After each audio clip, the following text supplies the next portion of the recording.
Welcome back to the Golden State with Mates post-game live after the Warriors lose again. This time a 111-105 defeat to the Indiana Pacers at Chase Center on Monday night. Just an incredibly frustrating loss. Like, there's just no need for the Warriors to lose that game. Like, if you're just a good, solid basketball team, you just win that game. I don't think Indiana played, at their best necessarily. And again, the same issues for the Warriors. Their free throw shooting and their fourth quarter offense have been issues and have plagued them throughout the entire season. And once again, that proved the case in this game. The Warriors gave themselves a big opportunity. Jonathan Kuminga hit a three with, I think, about 7:19 to go in the fourth quarter to put them up 95-93. And from that point, the Warriors scored a total of 10 points for the remainder, and they missed 4 free throws down the stretch, 3 from Kuminga and 1 from Draymond. And, yeah, they're just pretty average right now. They're pretty average, and Indiana, a good, solid team who are capable of beating you. But, again, I don't think they were electric by any means. They were for a period maybe in the second quarter and earlier in the game. But, yeah, the Warriors just needed to win that game. And it's just frustrating that they have a defeat like that where they just had the opportunity, and once again, a clutch situation. Their offense just cannot come to the fore, and Steph Curry was a big part of that, and his struggles, obviously going back to the 2-point performance against the Grizzlies last week, and then obviously had that bounce back against the Timberwolves 31-10. But if you are a superstar in this league, then you shouldn't be having 10-point performances. And this is now a 2-point and 10-point performance as part of Steph's last 3 games. It's just not good enough. It's not good enough. This team isn't good enough to withstand Steph Curry having these rather mediocre performances, 2 of 13 shooting from the floor, 2 of 9 from three-point range. I mean, it's hard to win games when Steph Curry does that. Like, this team is built around one superstar player, and if that one superstar isn't going to step up and deliver, then the chances of winning are not great.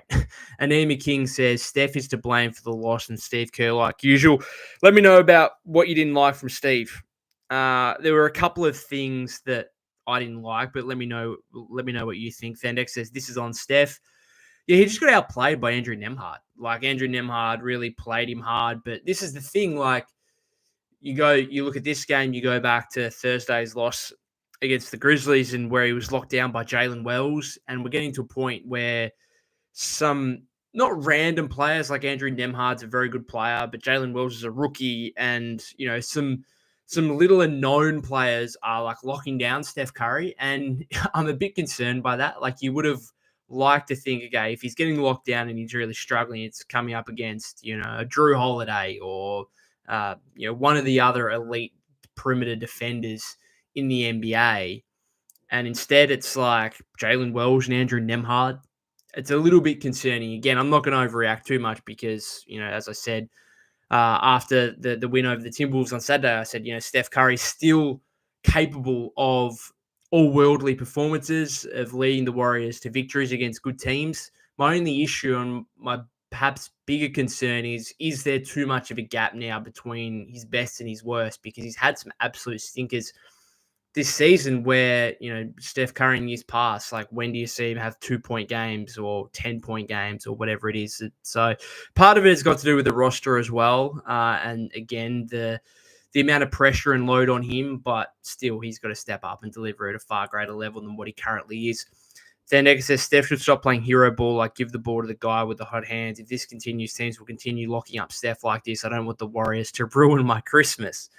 It's a bit disappointing. This was obviously the last game before the big Christmas Day battle against the Los Angeles Lakers, who let me just double check. Did they just lose to the Pistons? I'm assuming they did.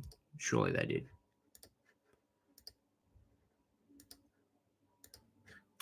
They went down 117-114. So the Lakers will also be coming off a disappointing loss, and they'll visit Chase Center, and the Warriors now 15-13. Again, not a must-win game, but a very, very important one at this point of their season, and Steph needs a bounce back. There's no doubt about that. Yes, Stendex says Lakers lost. Let's talk about positives for a second. Kuminga. he's such a bizarre player. He's so bizarre because you've got all this speculation about his future at the moment, as there has been for across the course of this season, but going before that, going back to last season, year before, there's just always speculation about his future. It's kind of crazy, as much speculation as there's been, that the fact that he's actually still on this team is kind of wild. But a performance like this, where he was really a lone hand offensively, it must be said, like he goes for, was it 26 points in the end, I think it was, which is a game high. Yeah, 26 points, 8 rebounds, 4 assists, 9 of 16 shooting from the floor, 2 of 3 from three-point range. Did miss 3 free throws down the stretch, which is disappointing, but you certainly can't put this loss on him from a blame standpoint, because he's clearly Golden State's best player. And this is the thing. Like, it's such an oddity, such a weird career arc at the moment for Kuminga, where there is so much up and down. It's just silly. You had the stuff about Steve coming out after the Timberwolves game and talking about, the need for greater patience and passing and not taking those contested mid-range jump shots, which he was clearly directly talking to JK there without actually mentioning his name in the post-game press conference. JK kind of arose more speculation yesterday when he put up an Instagram post with a few photos, and then had the peace sign, and had a song, which remind me what the song was called. I can't remember, but basically hinted that his future at the Warriors is probably fairly limited. And then again, he comes out and has a performance like this, where it's just so weird, because he has performances like this, and you think, oh, he's about to take off, and then he just doesn't, and it just kind of peters out again. And then once you think it's done and dusted, like I thought after not starting on Saturday, and the fact that Steve went to Kyle Anderson over him, I was just like, okay, I'm out. Like, this has got to be the end of it. Like, JK has to be off this team by the February 6th deadline, and I probably still think that might happen. If I had to put a percentage on it, maybe it's 50-50. Like, honestly, maybe it's 60-40 that I think he'll be traded. Maybe it's more likely than not. But he has a performance like this where he just reels me back in. And it's like, I was totally out. I was like, okay, they're just not going to utilize him enough. Just get rid of him. And now this game, he takes 16 shots, efficient, 26 points, really, really aggressive, but also nice and patient. And I think Steve would have been very happy with that performance. Very little in the way of mid-range jump shots. It was either getting to the rim, or, went 2 of 3 from three-point range, got to the free throw line. Just a really in-control performance. His stint in the first half was spectacularly good. I think he got blocked by Miles Turner at the rim one time, but aside from that, it was excellent. And I don't know, it's just frustrating. It's just super frustrating. This guy can play at that level and be so good, and yet the Warriors and Steve Kerr don't really give him the rope to be able to play through mistakes and errors. And we had the starting stint for a few games, and then Draymond's back in the starting lineup. And I don't know, trying to predict where Jonathan Kuminga's career is going to go is legitimately impossible. He's like one of the biggest enigmas in the NBA. And that's why I think if the Warriors do put him in trade discussions, like, there's got to be teams around the league that are still tantalized by his potential and the thought of that, and the idea of this guy who is capable of performances such as this, where he's scoring 25 plus points efficiently. Thought his defense was better today. He's rebounding on the glass. Like, he was really crashing the O boards and using his size and physicality in a way that's so much more than just necessarily scoring the ball. So a really good all-around game. Again, 4 assists. I thought his patience on offense. Again, I was a bit concerned after Steve's comments about JK coming out and just being a little bit lackadaisical, and not being his aggressive self. And we know that JK is at his best when he's being aggressive. And I was a little bit concerned that wouldn't be the case after Steve's comments, and that he'd just kind of hide himself a little bit and, give up the ball more on offense, because Steve's obviously concerned about some of his shot selection rather than passing the ball. But again, that first stint was excellent in playing under control and playing aggressively, but remaining patient, getting the right shots, making the right reads and passes when need be. So Kuminga, clearly the biggest positive from this game. but it only creates more confusion about where he's going in his career and where he's going, particularly at the Warriors, and what this means moving forward. Like, I don't know what this means. Is it a showcase of his game and therefore his trade value goes up and that's a good thing? Maybe. But I still want this to work. I just don't think I'm have no idea if it will or not. And I think the data that we've now gathered over 3 seasons and nearly a third of a fourth season would suggest that him being a long-term piece of the Warriors is still very much under question. And again, I think it's probably pretty 50-50 whether he's on this team beyond the deadline. Thandek says, do you remember that prediction when you said 5-2 and I said 6-1? Clearly not happening. Yeah, it's disappointing. And I probably the win the other day against the Timberwolves, going back a few weeks, I would have said that's probably a loss. So the one win they did get was a surprising one based on where Minnesota have been previously. But this is just like, it's, as I said at the start, it's just frustrating. Like a frustrating loss to lose to an Indiana team who are good, made the Eastern Conference Finals last season, but they're not unbeatable. Especially their defense isn't great, and the fact that you put up 105 points against a pretty average defense. I don't know, Steph's just got to be better. Steph's got to be better. No one had it going, really, aside from Kuminga. Like, Wiggins got to 16 points, but he was 7 of 16 from the floor. He was 1 of 7 from 3. I think he missed 6 straight threes because he made his first one in the first quarter out of the corner. Missed 6 straight after that. A lot of them I thought were relatively open.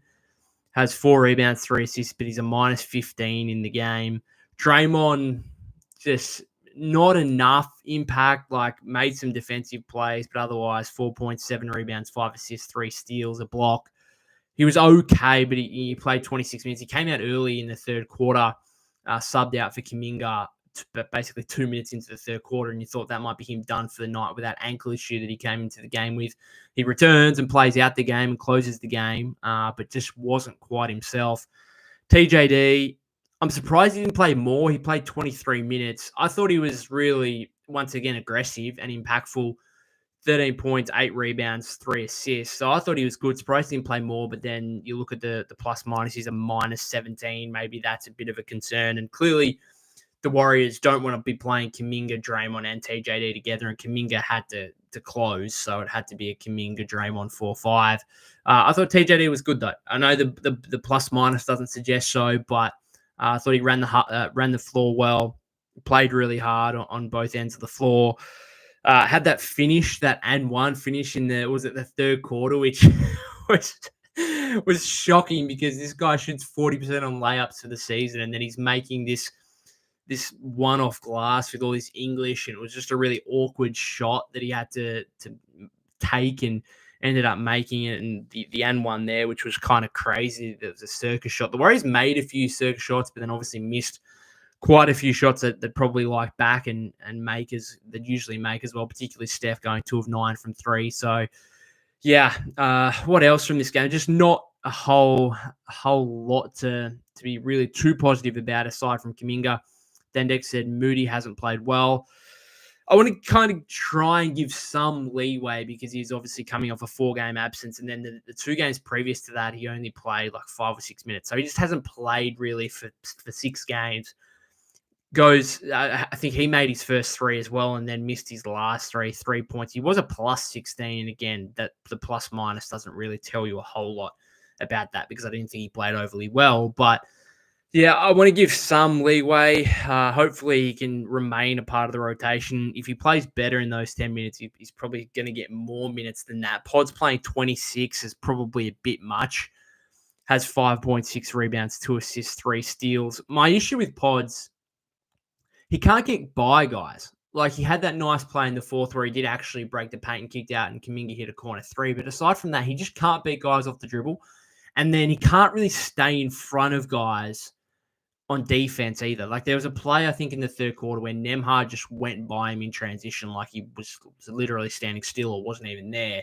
And he does take charges, and he took another one on Siakam, big one in the fourth quarter. But I think he takes so many charges because he knows, like, if he just tries to play guys straight up, they will beat him off the dribble. And so he has to try and guess right. And oftentimes he does guess right, but the fact he takes, I think, so many charges is because he knows that he's going to get beaten off the dribble. So his perimeter defense and also just his own offense being able to get by guys, I think is the biggest thing from holding him back, because as a scorer, it makes him very, very limited if he can't beat guys off the dribble. Like, it makes him very limited. He's going to have to rely on being a very good spot-up shooter, which his three ball is coming around. Like, he was 1 of 1 in this game. You'd like him to be taking more than that in 26 minutes. Go back to the offseason where he said he wanted to take 8 to 10 threes per game. So, yeah, ideally you don't want him playing over 26 minutes. But that was the kind of game that I suppose Steve thought it asked for that. A few more comments from you guys. Berserk Monk says, we've seen this movie too many times. Overuse of motion offense early in the game. Steph doesn't build a rhythm early enough and can't bail us out in the fourth because of it. I have spoken about that previously earlier in the season, where it is a big ask to get anyone. Yes, I know Steph is one of the arguably top 10 players of all time, but it is a huge ask of anyone to be pretty quiet and cold for the first 3 quarters and then just assume that they can flick a switch and turn it on in the fourth and win the game for you. So I think that is a fair comment. FTW Clan says Kyle DNP again. Yes, did not play after starting. Like, this is just the bizarre nature of these Steve Kerr rotations. Like, Kyle Anderson started against the Timberwolves on Saturday and then he's out of the rotation again. I don't think he should have been. I think he should have been in the rotation. Looney plays only 9 minutes. They did go to a lot of Draymond. Well, I suppose they went to a lot of Draymond at center because they only had TJD play 23. Looney played 9. So that's basically 32 minutes of center play. And then I suppose Draymond's 16 of his 26 minutes came as a small ball 5, which I'm not sure that hurt them necessarily, but I do want to say, and I'm sorry to harp on it continually, but the Warriors' need for a stretch 5 is a big one. And just look at what Miles Turner delivered for the Pacers in this game. He had a team high. What did he have? 23 points for them, 10 rebounds, 3 block shots, 9 of 14 from the floor, 3 of 7 from three-point range. Just, if you put him on the Warriors, what does it look like? It looks entirely different, I'll tell you that much. Like, early in the game, again, Trace played well, but how many threes did Draymond take in, like, the first quarter? I think he took 3 threes in the first quarter, and you're just like, we don't, like, defenses will live with that. We don't want that. And ideally, you'd have another guy out there spacing the floor, and Miles Turner was huge for Indiana. Obviously came up with that big 3 in the final 15 seconds or so as the Warriors were looking for a stop, which would have then given them the opportunity to either tie or win the game on the following offensive possession. Turner hits that huge 3. I don't know. I would love him on the Warriors. Love him on the Warriors, particularly with how the Warrior roster is set up. Berserk Monk says, still playing Draymond at the 5, way too much, 3-guard lineups, and our SF is PF. Yeah, a lot of minutes with Wiggins at the 4. Obviously, Kuminga played a fair bit. The one rotation decision I really questioned was, with 3:50 to go in the game, Steve just pulled Schroeder and Wiggins out for Pajemski and who came back? It was Pods and just checking here. 3:50, yeah. So Wiggins and Schroeder sub out for Draymond and Pods. So obviously Draymond's got to come back, but I just thought that was a really odd time to have those two guys ended up closing the games. They came back in with 2.5 minutes left. So they had a minute 20 break. Why did you need to do that? For what reason? I don't know. It just didn't make any sense to me. So they ended up, the Pacers outscored the Warriors in that stretch. In that minute 20, they outscored the Warriors 6-2. Right. And so I'm not saying it's a difference in the game, but that just felt like a weird time. There's under 4 minutes to go. Why do those guys need a break? Just play them out, you would have thought. The Schroeder stuff hasn't been great. Again, I want to reserve judgment a little bit more for 10 to 12 games through the season, but he's 3 of 9, 1 of 3 from downtown, 9 points, 3 assists, 5 fouls, minus 22, which was a game worst. So it hasn't been great for Schroeder. Like, he hasn't even had a game he's got to 10 points yet. Again, I'd like to reserve some judgment, but it'd want to get a bit better pretty soon. And in a game like this where Steph's really struggling, you would have liked Schroeder to maybe go for 15, 20 points and be that other option offensively to try and complement JK and get the Warriors obviously to a position where they could have won that game, but ultimately that wasn't the case. Buddy Hield had the weirdest game ever because his first half was excellent and Buddy was on a heater, and I was like, okay, this is cool. We had 11 first half points, played very well, and then the second half was a complete unmitigated disaster. Some of his stuff in the second half was just like, why is this guy out on the floor? He's a huge negative. It was a huge negative in that second half. Turnovers. Whenever Buddy Hield starts dribbling the ball, I'm like, what are we doing? What are we doing? There's no reason Buddy Hield should be handling the ball in any situation unless there's a real major fast break opportunity. Then maybe, but even then, it's like it's not great.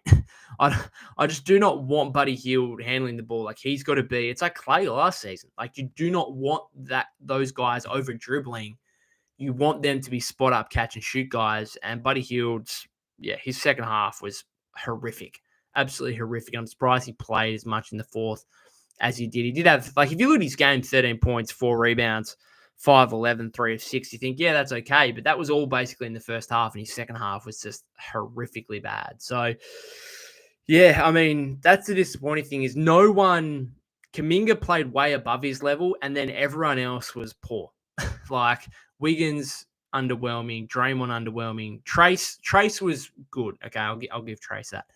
Schroeder, underwhelming. Steph, underwhelming. Buddy Hield's second half was a disaster. Looney didn't play much, only played 9 minutes. Pods, pretty underwhelming. And then Moody, pretty underwhelming. And so you've got that many non-contributors or that many guys playing below their average level. It's going to be a struggle to win that game. And you just need one or two of those guys. You just need Steph to hit a few more shots or Schroeder to step up a little bit more, maybe Wiggs to make a couple open threes, and you win that game. And that's the frustrating thing is, like, I don't think Indiana played that well. And yet they come into Chase Center on the second night of a back-to-back, mind you, after beating the Kings yesterday, and they win that game. Like, it's just frustrating. Berserk Monk, a few comments here. Says Schroeder isn't looking like Schroeder because he's best utilized as a PG. He should be backing up Steph, not playing next to him at SG. Yeah, I think there's an aspect of that. Like, he's clearly not a spot up guy. I don't know. Again, I'm going to reserve judgment a little bit here and hope that it improves. But I think, yes, you're probably right. In an ideal world, it goes back to, I still think the Warriors' best option here might be trade. Like, if Miles Turner became available, Miles Turner would be fantastic. You'd probably have to give up Kuminga to make it happen. You could get Vucevic without giving up Kuminga, and then just go back, see if you can do the Steph Wiggins, Kuminga, Draymond, Vucevic starting lineup like you did at the start of the season, except we obviously had Trace in that position instead of Vucevic. Like, could you just try that again? And then have Schroeder as your designated legit six-man, and then the other guys around that, like, you'd probably still have Buddy, you'd probably still have Pods, maybe Moody's still around, although my kind of trade suggestion has him going to the Pistons in a 3-team trade with Vucevic coming to the Warriors. Looney might be involved in, like, you still have TJD as a backup big. Looney, whether he's involved in the trade or not, you could either trade one of him or Anderson. The issue right now is, like, and this is why the Warriors need to make a move. So they should have won this game. And you had Looney playing 9 minutes. You had Kyle Anderson at DNP. You had Gary Payton the second out. He was out injured. And you had Moody playing 10 minutes. And you had Buddy Hield playing 16 minutes and having a disastrous second half. I know none of those guys are on huge contracts, but it's like Buddy Hield's making like $8 million. Looney's making $8 million. GP2 is making $9 million. Kyle Anderson's making $8.8 million or something. Moody's about to start a 3-year, $37 million extension. Like, all these guys are actually making salaries around that 8 to 10 million mark, where you could combine like 2 or 3 of those and just upgrade, just make a significant upgrade. Because none of those guys to me are screaming out, oh, we just desperately need to keep like those guys. They're not screaming out huge parts of the team, huge parts of the rotation where you desperately need those guys. And so that's just another reason why a consolidation trade of some kind needs to be made. And I'm not saying it has to be Jimmy Butler or a guy making over 40 plus million, because obviously when you get to that scenario, you're talking about adding Wiggins in the equation as well, and maybe Kuminga. But a guy like Vucevic making 20 million, maybe it's Cam Johnson at 23. That's the kind of salary price point where it's like, okay, let's get three, maybe even four of these guys in the deal to try and actually get an upgrade and shorten the rotation a little bit. Thandex says we have a terrible home record, clearly playing like last season. Berserk Monk says Buddy tends to dribble the ball during motion offense plays when Steph is on ball with PNR actions. Buddy's able to stand there and get ready to catch and shoot. Then next says trade Moody and Pods for Vucevic. Would have to be another salary involved in that. And Moody with the poison pill contract just makes things difficult. Berserk Monk says, I was watching some of the Bulls versus Bucks game today. Bucks without Giannis and Damon. Man, Middleton was picking on Vooch over and over. Vooch cannot defend any type of screening action. Yeah, like I have spoken about it a lot, about his defensive concerns, obviously. But at least, like, if you trade, like, you'd still have Trace Jackson Davis. You'd still have possibly Looney. You could keep Looney in that scenario. You would still have Draymond as your small ball option, and that may be your best lineup to close games. But at least it would give you some kind of offensive presence where the Warriors at the moment, it's just really difficult to have Draymond Green as your power forward and then a non-spacing, not even a non-spacing center, but like a legit non-offensive threat as a center. Like TJD's been a little bit better here, attacking the rim a little bit better. Finishing has been a little bit better. So I'll give him that. He's had 28 points in the last two games, so that's not bad. But it's still pretty difficult just having a look at this Bucks Bulls game. Bucks are on a bit of a roll at the moment. Middleton goes for 21. Lopez, 21. Ryan Rollins, our man, 22 minutes off the bench. 8 points, 5 rebounds, an assist, and 2 steals. How good, Ryan Rollins. Levine had 14. Vucevic had 17, 12, and 3. 1 steal. He was a minus 15, although everyone was pretty bad for the Bulls because they lost by 21. But again, like Vucevic going for 17 and 12 and 3 assists. Now he goes 7 of 16, 2 of 8. That's not great, but that's just like a standard game for him. And so just getting that kind of offensive production. Like how many players do the Warriors currently have on this team that can just give you 17 points? Like they just don't have that many. Like it's Steph and it's Kuminga and it's Wiggins and it's probably, hopefully, going to be Schroeder, but we haven't seen it yet. Like he hasn't even had a game. He's played 3 games now. He hasn't even had one with 10 points. And so that's the thing. Like you just need, can we just get a guy that can put the ball in the basket and just score you 15 to 20 points every game, please? FTW Clan says, yeah, losing all these home games against teams in back-to-backs is just embarrassing. Corneless says, I think Waters can shoot better than Buddy, play better defense. Let him get Buddy minutes. Well, I would go a step further than that. Like, if you just traded Buddy Hield, like if he was actually part of a trade, could you just give those minutes, like, up to Lindy Waters, as you say? And all of a sudden, instead of having a guy in that spot that's making $8.8 million and on a 4-year contract, then could you just have a guy who's making $2 million in that spot? And it's kind of money ball there and you're getting better value. Maybe that's the case. I don't think Waters is I think Buddy Hield's a better shooter than Lindy Waters, a more dangerous one, but there's certainly spots like it's just really difficult with Buddy because sometimes he can, like when he's hitting shots, he can kind of be like an offensive star almost, like obviously not with the ball in his hands, but you can push your offense like through him quite a lot. We saw at the start of the season how many shot attempts he was actually getting up in such a small sample size. And if he's hitting shots, he's very dynamic. But if he's not, then he's just like a complete negative because the defense isn't there. And he sometimes forces things to a point where it's just not good for your offense whatsoever. So Douglas Mike says, I see Vooch turning into a pumpkin as soon as he's traded to the Warriors. Possible. Yeah, it's possible. It's a bit of a concern. Like he's actually had a great start to the season. You would think his numbers would probably plateau out into something more normal, I suppose, because he's been shooting like 60% from the floor and nearly 50% from 3. So that's certainly possible, and you wouldn't want that to necessarily come at the Warriors. It's almost like Schroeder right now. Schroeder was over like 18.5 points a game, 6.5 assists at the Nets on 38.7% three-point shooting. And he's come to the Warriors. Now, I didn't expect his numbers to stay at that level. I did expect to see, a decline of such just with the more limited opportunity with the ball in his hands and stuff. But I still expect him to come to the Warriors and be like a 14-point per game scorer and like 5 assists. And instead, he's had 3 games now and hasn't even got to double digits in any of those games. So it's disappointing. Again, hopefully, there's an improve there and there's an acclimatization factor, which will eventually roll around. He'll probably be motivated coming up against the Lakers, his former team, on Christmas Day. So looking forward to that one.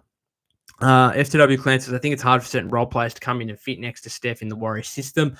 Very true. It's probably a reason why you argue that they need to change a little bit more and do something a little bit different, particularly if Steph's not going to play at the level he was once at, which is still a debate and a question mark, I suppose, on whether Steph is in some kind of decline or whether, again, I don't think he's in decline as such from what his very best can be. Like, I still think he's capable of producing very, very elite level performances that, are befitting of a top 5 to 10 player in the NBA.